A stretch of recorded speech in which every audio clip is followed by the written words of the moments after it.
Hola, ¿qué tal? Bueno, aquí estamos con un invitado especial, que le agradezco su presencia acá en pantalla con nosotros, en este diálogo político, ¿no es cierto? Diálogo político que vamos teniendo cada tanto, gracias también al patrocinio y al apoyo de la Facultad de Ciencias Jurídicas y Sociales de la Universidad de Talca, como de la televisión de la Universidad de Talca, Diálogos Políticos, una nueva edición. Bueno, estamos con el presidente ejecutivo, no sé si las fundaciones se llaman así, bueno, el director de Espacio Público, mira la palabra, Espacio Público, Políticas Públicas, Análisis, con Diego Pardo, que es abogado de la Universidad de Chile, profesor en materias afines en esa casa de estudio.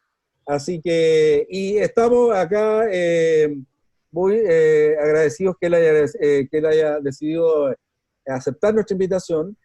Muchas gracias, Diego, por aceptar nuestra invitación para simplemente dialogar.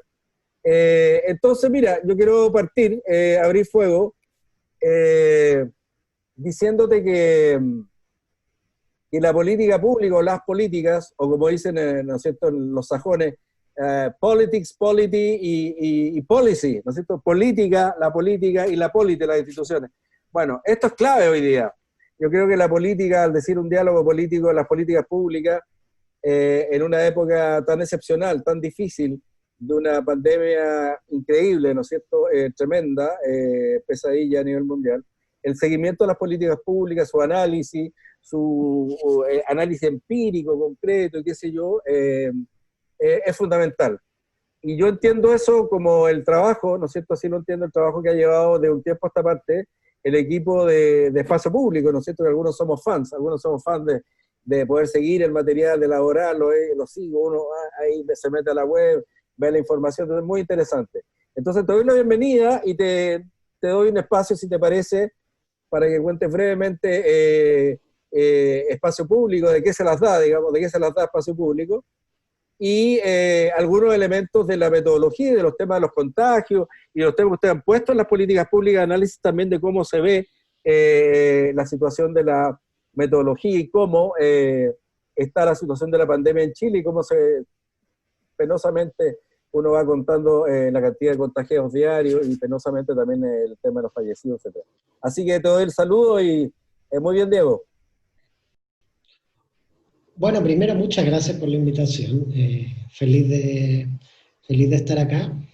Espacio Público nace como un lugar de encuentro de académicos destinados, que se dedican a las políticas públicas en distintas universidades de Chile y que buscan tratar de mejorar el debate público, digamos. Yo diría que esa es como la principal, la misión fundacional de Espacio Público, es tratar de mejorar las políticas públicas y el debate público, entendiendo que para que mejoren las políticas públicas también, digamos, la conversación entre los tomadores de decisiones tiene que ser mejor. Desde esa perspectiva, lo que nosotros hemos hecho en materia de la pandemia, digamos, es precisamente eso, es tratar de contribuir a que el debate entre los tomadores de decisiones y entre las distintas audiencias en general y la ciudadanía mejore un poco, ¿sí? O sea, nosotros tenemos este informe que ahora sale 3 veces a la semana, al principio salía todos los días. Empezamos con este informe hace ya casi 2 meses, diría yo. Y la motivación inicial de estos informes es porque nosotros estábamos detectando que en redes sociales y en los círculos de conversación de uno mismo incluso, o en los medios de comunicación, estaban empezando a circular comparaciones entre países respecto de la evolución de la pandemia, que tomaban datos, no se sabía muy bien de dónde, entonces las fuentes de los datos no eran muy confiables, y las visualizaciones eran un poco sensacionalistas, digamos, o sea, como que, no sé, destacaban como que estaba todo bien o que estaba todo mal, pero por un lado las fuentes de los datos no eran comprobables y por otro lado las formas de visualizarlo, más que facilitar el diálogo, polarizaban la discusión. Entonces nosotros decidimos, bueno, hagamos una cosa muy sencilla, empecemos a primero, hay ciertas fuentes de información que son confiables, digamos, tratar de detectar qué fuentes de información eran confiables, además del Ministerio de Salud en Chile, qué fuentes había en otras partes del mundo. Nos encontramos, digamos, este repositorio de Johns Hopkins, de la Universidad Johns Hopkins, del centro de Johns Hopkins, que era un centro que básicamente consolidaba información sobre la pandemia, y revisamos, efectivamente, su metodología era confiable, nos basamos en eso, y dijimos ya, ¿cuáles son los países con los cuales nos vamos a comparar, digamos, porque tampoco es tan fácil en la selección de qué países te vas a comparar? Había mucho cherry picking, que le llama, había mucho compararte con los que, según lo que quieres mostrar. Entonces, ¿cuál era una muestra representativa? Empezamos a tomar ciertos criterios, bueno, que sus datos sean confiables, tratemos de que no sean todos del mismo lugar, para que no sean puro europeos, que también haya asiáticos, que también haya gente de nuestro mismo hemisferio. Y así dimos un poco con una primera muestra, y después, bueno, vamos a comparar, no podemos comparar desde el día 1, podemos comparar por fecha, porque están en distintos momentos de evolución de la pandemia. Entonces, ¿cuáles son las convenciones para empezar a comparar? Y ahí encontramos que, bueno, era desde el contagiado número 100, desde el contagiado número 40, desde determinada proporción de fallecidos por número de habitantes, y ahí empezamos a encontrar distintos mecanismos, y nuestra aproximación siempre ha sido ponerlas todas, ¿sí? Entendemos que la comparación correcta seguramente está un poco entre medio, y que uno no puede, y que cuando uno elige un tipo de comparación, bueno, quizás está secando un poco el análisis. Nuestra intención siempre ha sido todo lo contrario, simplemente entregar elementos para el debate, más que sugerir una interpretación específica, y por lo tanto empezamos poniendo todas las comparaciones, y un poco haciendo incidencia sobre la base de que hay que considerar que todos los gráficos, o sea, todas estas comparaciones te dicen algo. Entonces empezamos con esta comparación internacional diciendo, bueno, ¿cómo nos paramos respecto de España, de Italia, de Corea, de Australia, de Nueva Zelanda, de Estados Unidos? Sobre todo basado en un análisis ordinal, digamos. En comparación con estos países estamos mejor, peor, mejor, peor, mejor. En estas gráficas estamos un poco mejor, en esta otra un poco peor, y tratando de hacer un poco sentido de eso. Posteriormente empezamos a incluir datos sobre el efecto de las cuarentenas, comunas sin cuarentena, comunas con cuarentena. Después empezamos a hacer estudios un poco más solo de Chile, digamos, promedios móviles, tasas de positividad, una serie de cosas que fueron saliendo al debate y sobre las cuales nosotros creíamos que se necesitaba un poco, digamos, información confiable. Y ahora último, de alguna manera, lo último que acabamos de agregar es se hizo una encuesta a gran escala. Si quieres comentamos los datos después. Se hizo una encuesta a gran escala entre distintos países respecto de las reacciones ciudadanas a la pandemia y las reacciones de los gobiernos, y Chile es uno de los países que está encuestado, entonces eso también nos permite una comparación internacional. Básicamente, para resumir, lo que hacemos es tomar información que encontramos confiable y que aporta al debate, y la visualizamos de una manera que sea razonablemente ponderada, digamos. O sea, si en la literatura uno encuentra que hay una discusión, que las cosas se pueden presentar de la manera A y B, en vez de elegir entre A y B, nosotros presentamos las dos. Porque, excelente, insisto, nosotros vemos como nuestra misión básicamente como ser un lugar que, digamos, entrega información pública para mejorar la discusión sobre la pandemia a nivel ciudadano, y que por su lado los tomadores de decisiones se alimenten de esta mejor discusión para a su vez tomar mejores políticas públicas. Súper. En este plano, muy claro, bueno, la explicación metodológica. ¿No tiene numeritos por ahí? No sé, pues cuénteme alguna papita, como dicen los... o alguna cuestión interesante, no sé, quieras compartir, algún dato muy interesante. ¿Algún hallazgo, bueno, digamos?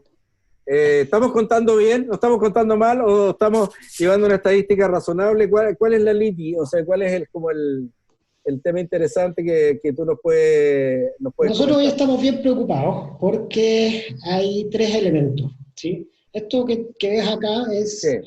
El promedio móvil de nuevos contagios. Es básicamente un buen proxy para ver la velocidad de contagio de la pandemia.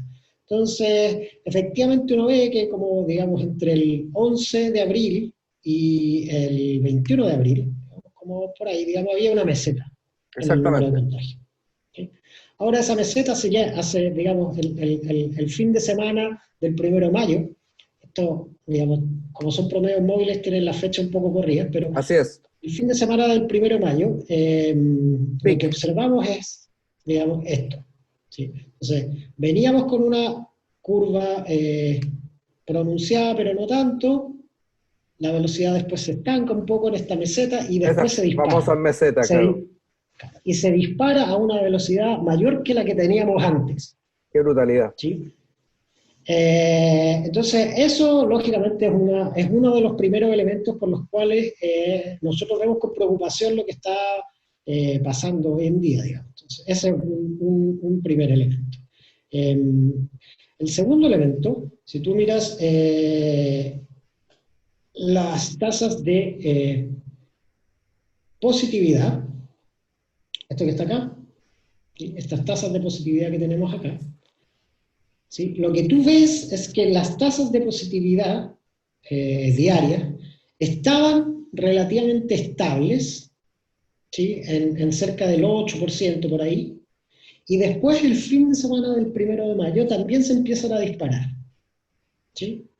Ahí, digamos, hay un 9% que es como un valor medio atípico, pero empieza a disparar y empieza a moverse. ¿Sí? Son aquellos que dan positivo en los PCR, en los exámenes, ¿no? Que siempre Claro, supuestamente tienen un desfase igual como de 2 semanas o algo así, ¿no? las tasas de positividad son el número total de test positivos dividido por el número total de test. ¿Sí? Perfecto. Entonces, nosotros veníamos con una tasa de positividad del 8%. Esa es una tasa aceptable. ¿Sí? Bastante En acertado. términos de benchmark internacional, la Organización Mundial de la Salud, en sus últimas intervenciones, digamos, lo ha dicho claramente: si tú tienes una tasa de positividad debajo del 10%, ok; si tienes más del 10% es que estás testeando muy poco. La tasa de positividad, ¿por qué es importante? Porque es un indicativo de la potencial cifra negra. ¿Sí? Sí. Es decir, de los reales casos que están circulando que tú no conoces. Efectivamente. Entonces, si tú tienes más de un 10%, puede ser que tu cifra negra la desconozca. ¿Ya? Entonces, ¿cuál es el problema? Que hoy estamos con tasas de positividad en la región metropolitana del 20% diario. O O sea, sea, el doble del benchmark internacional. Eso es muy malo. Entonces, por un lado, tenemos que la velocidad de propagación de la pandemia observada está creciendo más rápido que incluso al principio de la pandemia. Y para peor, los números de positividad nos sugieren que la cifra negra de esa velocidad está subestimada. ¿Sí? O sea, estamos con una velocidad de contagio mayor incluso que al principio de la pandemia. O sea, estamos en la peor parte de la propagación de la pandemia en términos de velocidad. Con datos observados, y además los índices de positividad nos sugieren que esos datos, que son los más graves, están subestimados. Entonces, digamos, o sea, si quieres sintetizar, nuestra preocupación radica ahí. Lógico. Además de eso, uno tiene que agregar la situación en que se encuentra nuestra infraestructura hospitalaria. Y el gobierno da todo señales, claro, ha dicho que no, que tenemos no sé cuántos no sé, también es una cuestión compleja, muy complejo, ¿eh? Hay que ver el punto de colapso y todo aquello. Dígame nomás. O sea, nosotros lo que hacemos es, la Sociedad Chilena de Medicina Interna publica una encuesta todos los días. ¿Sí?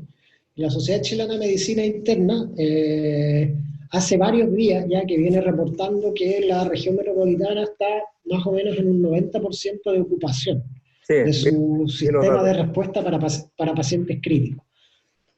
Entonces, un día, a veces, o sea, sube un poco, baja un poco, porque están todo el rato reforzando. ¿Sí? Estamos en la etapa donde la infraestructura hospitalaria para atender a pacientes críticos se refuerza diariamente. Ahora, se refuerza en menor velocidad que la nueva demanda. Entonces, por eso, digamos, cada vez es más chica, y la capacidad de refuerzo además es finita, digamos. Entonces, estamos en un 90%, en un 90% que no es tan claro cuánto vaya a durar, porque las capacidades de refuerzo no es claro, pero claramente no queda mucha capacidad hospitalaria. Y la velocidad de contagio es cada vez mayor, y eh, sobre eso, la cifra negra de esa velocidad de contagio también tampoco pinta bien. Entonces, se está propagando muy rápido la pandemia. Sobre eso, la cifra negra puede ser que además esa velocidad esté subestimada. Sobre eso, la capacidad de respuesta de la infraestructura hospitalaria está acabándose. Y el cuarto elemento de preocupación, ya por si ninguna de estas cosas fuera suficiente, es que la posibilidad del gobierno para hacer frente a esto con políticas de distanciamiento social también está de alguna manera en problemas, por dos razones. Primero, una, si quieres, estructural, que es que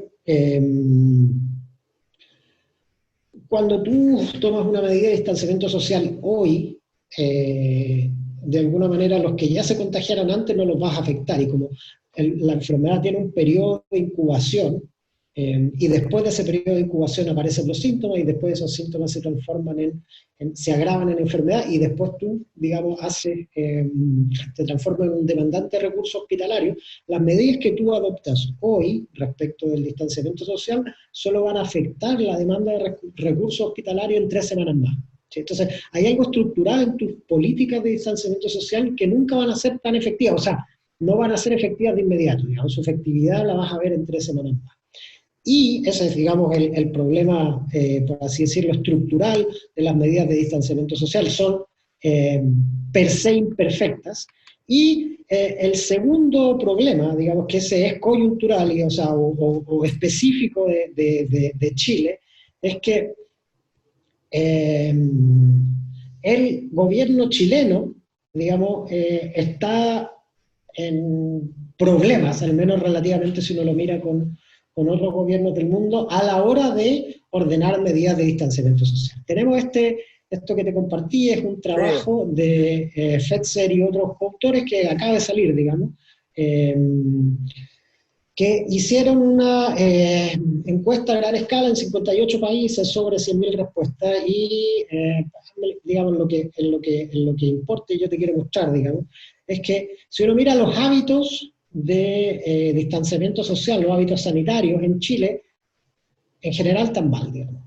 Mantenemos la distancia social, somos el país segundo peor, digamos. Ahí está, Chile. Eso es como el hábito, lo que se ha dicho de tomar distancia al salir, los famosos 2 metros, lo que sea, ¿no? De tomar resguardo, claro, de tomar precaución, a eso te refieres, ¿no? Distancia social. La pregunta era que está ahí abajo. Ahí está, kept 2 meters distance. Sí. Yo mantengo 2 metros. 2 metros de distancia, y digamos, ¿qué proporción del tiempo la mantiene? Perfecto. Y bueno, en Argentina el 95% del tiempo, en Chile el 46% del tiempo. Fatal. Después, nos lavamos las manos, ¿con qué frecuencia? Chile, de nuevo, segundo de abajo para arriba. Y nos quedamos en casa, ya tampoco somos el segundo, pero estamos, digamos, debajo de la mediana. O sea, las tres políticas de distanciamiento social más importantes para enfrentar la pandemia: mantener 2 metros de distancia, quedarte en casa, lavarte las manos. En general, en Chile, la respuesta a eso es comparativamente con otros países mala. Y a eso, digamos, se agrega que la percepción de que la reacción del gobierno ha sido insuficiente está sobre la mediana. O sea, en Chile la evaluación la insuficiencia en la reacción del gobierno está sobre la mediana. O sea, en general consideramos que ha sido insuficiente la reacción del gobierno. Digamos, un porcentaje importante, pasado la mediana, y además más del 50%, considera que el gobierno no los protege, y digamos, es el resultado más preocupante, que cerca de un 75% de los encuestados cree que el gobierno no le dice la verdad respecto de la pandemia, y ahí, digamos, somos el quinto país peor evaluado en este estudio. Entonces, digamos, para recapitular, la pandemia está creciendo aceleradamente, los índices de positividad sugieren que además esa velocidad, que ya es muy acelerada, seguramente está subestimada, los recursos hospitalarios se están acabando y las medidas de distanciamiento social vamos a tener que remar cuesta arriba. Vamos a tener que remar cuesta arriba porque los hábitos basales que hemos construido en estos 2 meses son malos, si uno nos compara con, digamos, con otros países del mundo, y la credibilidad del gobierno no es buena tampoco respecto a la adopción de estas medidas. O sea, digamos, estamos con el partido en contra y va a costar darle vuelta. Tremenda. Me dejaste perplejo con los datos. Realmente perplejo, Diego. ¿No hay un elemento también que te quiero preguntar? El otro día hablé con un colega peruano, en fin, profe ahí en Lima. Entonces, te hago este pequeño elemento porque ilustra lo que te quiero preguntar. Y me dice, Pablo, bueno, la pandemia me contó, tú sabes que hay más de 250.000, me dice, ¿de qué? Bueno, personas de Lima que están emigrando hacia sus pueblos, porque vienen de pueblos donde hay mayor empleo en Lima. Entonces ahora, claro, con todo esto, distanciamiento, todos también que no entienden nada, van de vuelta a sus pueblos. Entonces brutal, porque ni la policía, ni el ejército, nadie los puede parar, porque no son 5.000, son 250.000 o algo así, mucha gente. Además, tiene un nombre, los transhumantes del COVID, no sé, algún nombre local, porque simplemente era un desplazamiento de ellos a sus pueblos así brutal, ¿no? No había transporte público, además, muy poco, escaso, nada. Entonces era caminando, una cosa brutal, imagínate la imagen. Entonces, a mí me impresionó esa imagen que me dio mi colega de Lima. ¿Por qué te digo esto? Porque junto al hábito, junto a las políticas de gobierno, que también hay cosas culturales, hay elementos que tienen que ver con la desigualdad social también estructural, que son bien complejos. Tengo la impresión, Diego, tú me das, o sea, ayer escuché al alcalde de Pudahuel, a la pasada y todo, entonces, bueno, más allá de la participación de los alcaldes, una serie de otros temas, él dijo, y yo me pregunto, como sociólogo, te digo, oye, está bien, voy a dejar a la gente en la casa, pero la cuarentena, hay un nivel de hacinamiento tan alto. Por otro lado, la gente muchas gana sus lucas al día. Entonces hay un conjunto de temas propios de nuestros precarios sistemas de salud y desigualdades que más bien se desnudan con esto y que desde luego nos aumentan contribuir a aumentar aún más el contagio. Entonces, comentario, no, a ver, ¿cuál es tu reacción?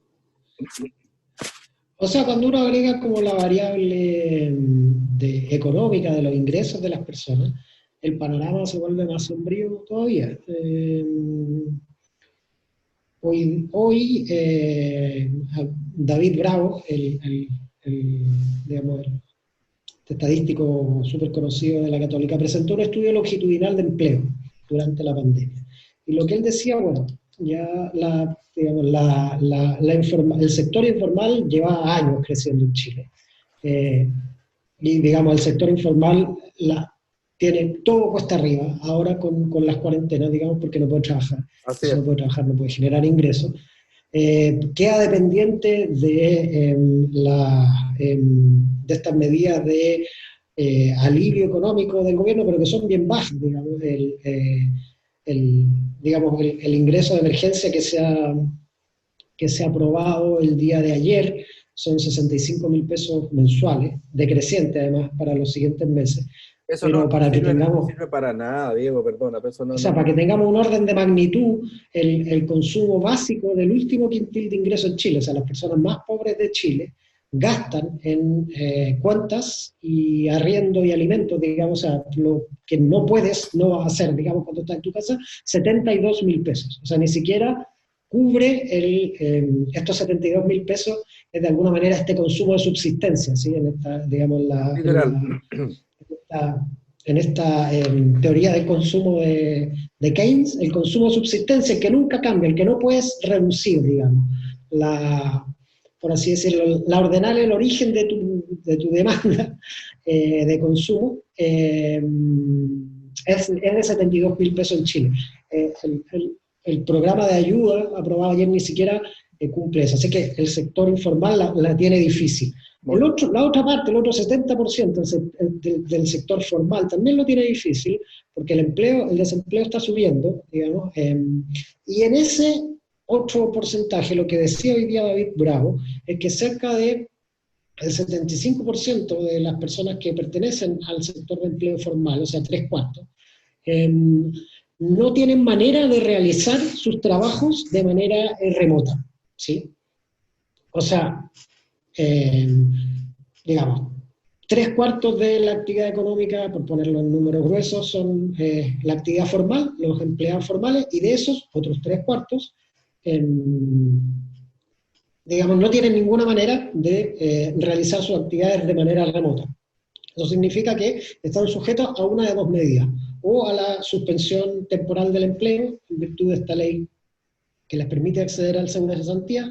Los que puedan hacer eso seguramente van a tener al menos un par de meses de alivio, o de al menos alivio pasajero, pero también están los que van a perder el trabajo porque definitivamente vayan cerrando las empresas porque la demanda tampoco se ha reactivado. Y el otro 25%, digamos el 25% que sí es capaz de realizar su trabajo de manera online, aunque es el 25% normalmente más rico, igual ese 25%, lo que explicaba hoy día David Bravo, es que ha reducido su posibilidad de trabajo y está trabajando cerca de 30 horas mensuales, o sea, 30 horas semanales. La jornada ordinaria en Chile son 45 horas, o sea, estamos hablando de una disminución de 15 horas de trabajo y eso, entonces, esos también van a enfrentar un problema de disminución de sus remuneraciones. O sea, incluso el sector que está más favorecido frente a la pandemia, que es aquel que puede desarrollar sus labores de manera remota, igualmente va a enfrentar una disminución significativa de su ingreso, digamos. O sea, su jornada está reduciéndose de 45 horas a 30 horas, ¿sí? O sea, se está reduciendo un tercio. O sea, lo más probable es que experimenten algo así como una disminución de un tercio en su remuneración.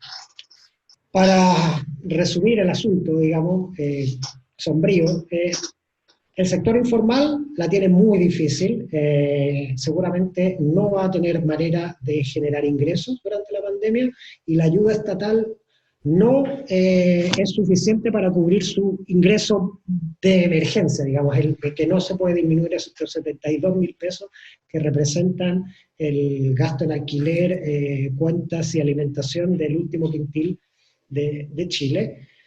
El sector, dentro del sector formal, tú tienes tres cuartos del sector formal que no está en condiciones de trabajar de manera remota y por lo tanto o va a perder el empleo o va a estar sujeto a una suspensión de su empleo. O sea, en cualquiera de los dos casos va a tener que hacer uso de los fondos del seguro de cesantía.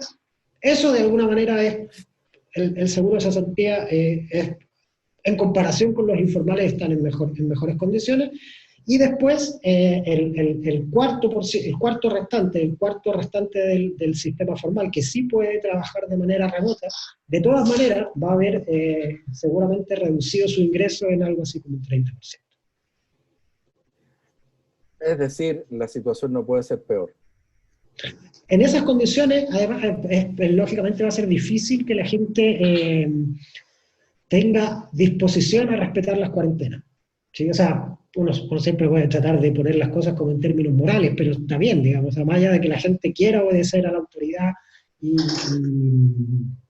y quiera respetar las cuarentenas, digamos, porque se preocupa del colectivo, cuando no tienes que comer la cosa es diferente. No, es muy preocupante, o sea, realmente casi huelgan los comentarios, es como uno dice, realmente muy complicado.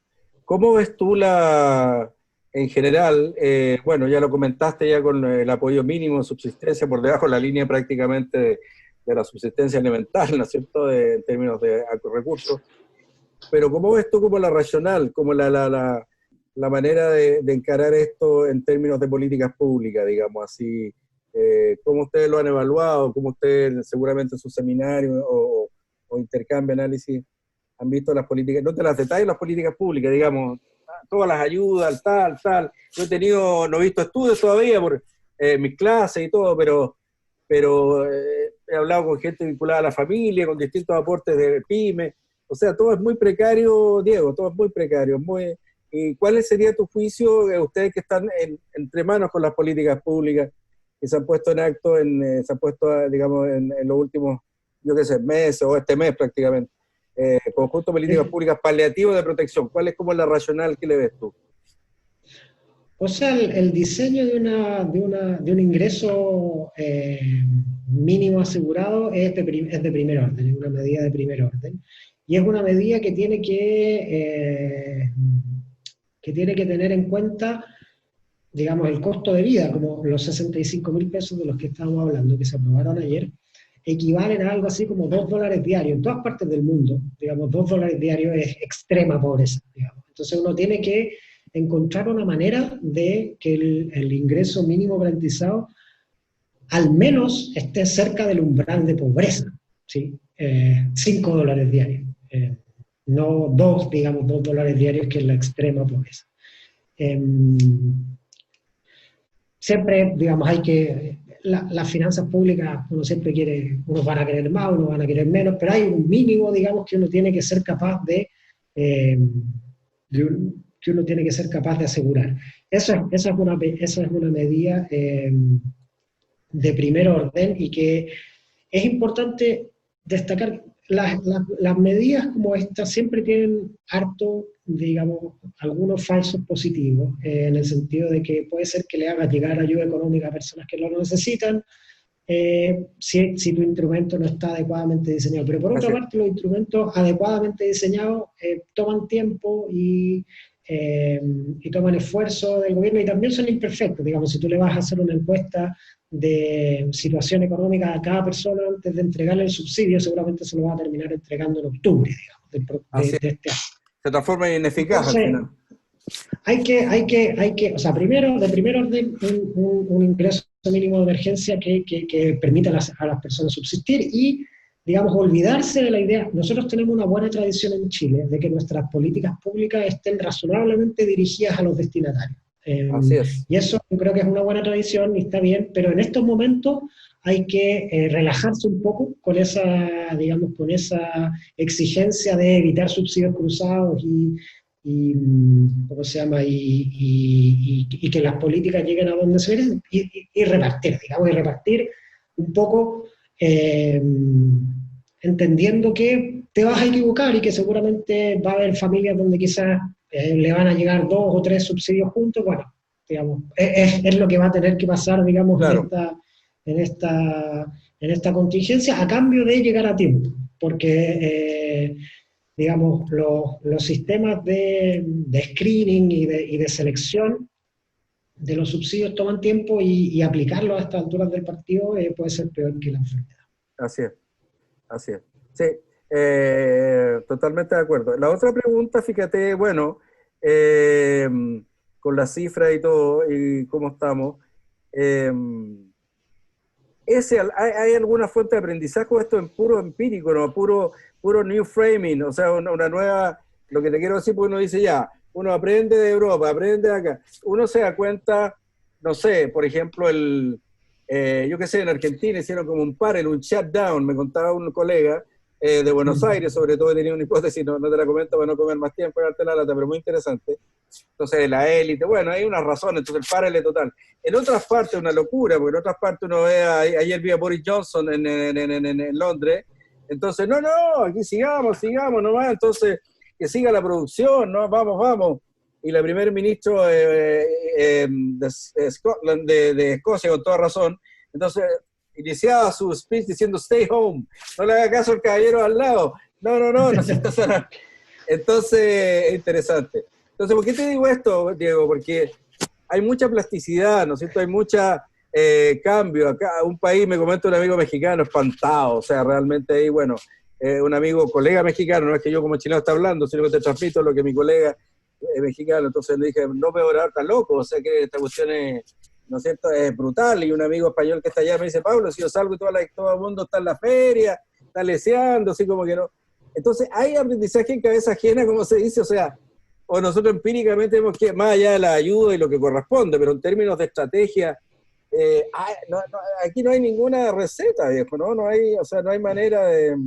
O tú dices, mira, aparte de la protección a nuestra gente, Macron lo dijo, oye, acá economía no, o sea, acá primero nuestra gente, ¿no es cierto? Nuestro sistema de seguridad social, y tal, que lo encontré fantástico, o sea, realmente. Pero digo, hay como aprendizajes básicos, más allá de las lucas razonables que un país debe entregar para que su gente esté bien, digamos, en términos de cómo tratar la pandemia. Hoy día tenemos un problema de desconfianza brutal, por ejemplo, Diego, tú lo has dicho. Entonces, ¿qué hacemos? ¿Cuál sería como tu esta recomendación o como espacio público? Entonces, what is to be done? ¿Qué hacemos? O sea, yo diría que, y lo dice, digamos, lo dicen los autores de Felser y sus coautores en el trabajo que te cité, las enseñanzas van a parecer básicas, pero es importante recordarlo. Uno necesita buena información para tomar decisiones. No es claro que en Chile tengamos buena información, entre otras cosas porque el gobierno ha estado poco dispuesto a compartirlo, y aquí no estamos hablando de compararnos con Corea o con India o con países con alta tecnología, sino simplemente compararnos con México, como tú acabas de poner. El caso de México es un caso donde el nivel de transparencia de los datos que ellos tienen para el control de la pandemia es infinitamente superior al nuestro. Ah, sí, superior, para encima, ya. Sí, muy superior, muy superior. Mira, eso ha permitido que la sociedad civil desafíe las decisiones de López Obrador desde una posición mucho más fuerte que la que estamos nosotros. Exacto. Porque tienen mejor acceso a datos. Entonces, la existencia de buenos datos para tomar las decisiones, su transparencia para que haya accountability de parte de la sociedad civil y, digamos, buenos liderazgos positivos, liderazgos que sean consistentes con las decisiones en el tiempo y que sean capaces de tener un poco de altura de miras y aprender en el camino, pero, digamos, el Felser destaca un resultado bien interesante, que es que la percepción de un gobierno como débil, digamos, en esta encuesta, se asocia con mayores niveles de preocupación y depresión de parte de los encuestados, lo cual te transforma un loop que ya es negativo en más negativo todavía, porque, digamos, porque estos niveles de ansiedad, depresión, no contribuyen ni a solucionar la parte económica, y también empeoran los niveles de salud, todo empeora, digamos. Entonces, la enseñanza, por básica que parezca, es, digamos, buenos datos, transparentes, con acceso a la sociedad civil para que pueda, digamos, hacer el control respecto a las decisiones de gobierno, y liderazgos positivos, que sean consistentes con sus decisiones en el tiempo, que no estén cambiando a cada rato el discurso, como un poco pasa con nuestras autoridades sanitarias, que un día hablan de meseta y después como que tratan de salvar su discurso, sin en realidad, o sea, pareciera que están más preocupados de su propia imagen que de hacerse cargo del problema que les toca hacerse cargo como servidores públicos. Digamos esas tres cosas: transparencia buenos datos, transparencia y acceso a la sociedad civil, y liderazgos positivos. Son las tres cosas que yo creo que van a terminar distinguiendo las buenas experiencias de las malas experiencias. Exacto. ¿Qué legado nos deja esto para...? Yo sé que estamos en un problema tan serio, tan difícil, tan etcétera, digamos, ya lo hemos dicho, con los datos tuyos me dejaste deprimido también, así que bueno, al verla... No. Pero te digo, ¿qué proyección nos da esto? O sea, porque igual como es tratado este punto, también nos va dibujando el escenario de algún modo, nos dice, bueno, la luz al final del túnel, como no viene nunca la luz, digamos, o viene el tren ahí, te va a arrollar. Bueno, pero ¿qué escenario esto nos dibuja para adelante, Diego? Porque a mí me preocupa. Porque venimos, además Chile, me decía una colega española, la latinoamericanóloga, digamos, me decía ella, muy interesante, me decía, pero Pablo, ustedes Chile, ya, la pandemia, pero eso ponle la otra capa de estallido social que tuvieron ustedes el 18 de octubre, o sea, viene la anormalidad, viene como bicicleteando una situación súper anómala y muy, muy, muy patológica, digamos, tiene razón ella. Entonces, ¿dónde nos deja esto, Diego? O sea, en una mínima... ¿En qué cuadro vamos a estar? ¿No es cierto? Por otro lado, uno parece de repente un poquito como a veces fuera de la realidad, pero está bien, algunos colegas, bueno, el tema constitucional sigue siendo un tema, ¿no es cierto? Yo creo que hay un trasfondo, como una cosa que quedó como congelada, que no por eso no existe, ¿no? Claro que existe. y hay demandas sociales que ahora me temo, no sé, quiero saber tu impresión, se transforma en una desnudez y una desigualdad y una carencia, digamos, hacia adelante bien brutal de la sociedad chilena. O sea, va a ser bien, bien jodido el legado, digamos, que nos va a dejar esta pandemia. Sin duda, y te agrego un elemento adicional, que es Por que favor.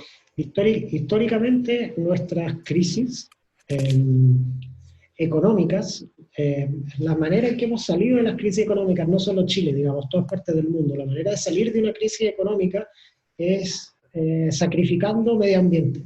Ese ha sido, el 2008 fue súper claro, las emisiones de carbono se dispararon después de la crisis económica para salir, digamos, de esta crisis subprime. La crisis asiática fue lo mismo, y así se va, digamos, sucesivamente para atrás, incluso la más clara, digamos, la crisis del combustible, digamos, de los 70, fue, digamos, parte de lo mismo, con el agregado de que el margen de tolerancia del cambio climático está en mínimo, digamos. Entonces, nosotros en espacio público, por ejemplo, tenemos a Maise Rojas, que no sé si tú la ubicas. Maise Rojas es una climatóloga, digamos, eminencia mundial en climatología, que digamos, tenemos la fortuna de tenerla en nuestro directorio, y ella ha sido súper clara, dice, el medio ambiente no soporta una nueva salida de la crisis económica, sacrificando medio ambiente, porque ya no queda medio ambiente que sacrificar. Si hacemos eso, lo que está a la vuelta de la esquina son las consecuencias adversas del cambio climático. Entonces, el desafío es doble. Para salir de esta crisis económica vamos a tener que encontrar maneras resilientes respecto del ecosistema, y a su vez inclusivas socialmente. Porque, como tú bien decías, nuestro tejido social, nuestro pacto social se ve frágil a la luz del estallido de octubre, y además, digamos, nuestro sistema productivo, nuestra economía, a la luz del cambio climático, se ve muy frágil también. Entonces, la manera de salir de esto va a tener que ser diferente a las maneras que hemos utilizado hasta hoy, digamos. No sirven las recetas antiguas. Nuestras recetas tradicionales hubieran sido quemar más petróleo y buscar como alguna forma de autoritarismo que vaya callando las voces disidentes. Echarle para adelante con autoritarismo y quema de petróleo, eso no va a funcionar. Eso no va a funcionar desde una perspectiva social, porque de nuevo nuestro contrato social se ve frágil, y tampoco va a funcionar, digamos, productivamente, porque nuestro ecosistema no lo resiste. Entonces, vamos a tener que saber encontrar una manera. Ahora, yo soy un optimista, creo que la humanidad normalmente suele estar a la altura de los desafíos, y no creo que sea la diferencia ahora, pero vamos a tener que ser creativos, vamos a tener que buscar una manera distinta de hacer las cosas. Muy bien, qué bueno terminar con una nota tuya optimista en todo caso, súper bien. Bueno, te agradezco mucho este tiempo que me has dado, que les has dado también a la Universidad de Talca, y en este programa Diálogo Político. Así que muchas gracias, a ver si hay posibilidades más adelante que volvamos a tener otro diálogo también contigo, Diego, y Espacio Público. Así que súper, muchas gracias y nos vemos en otra ocasión. Cuando quieran, gracias por la invitación. Chao, chao. Vale, chao, chao.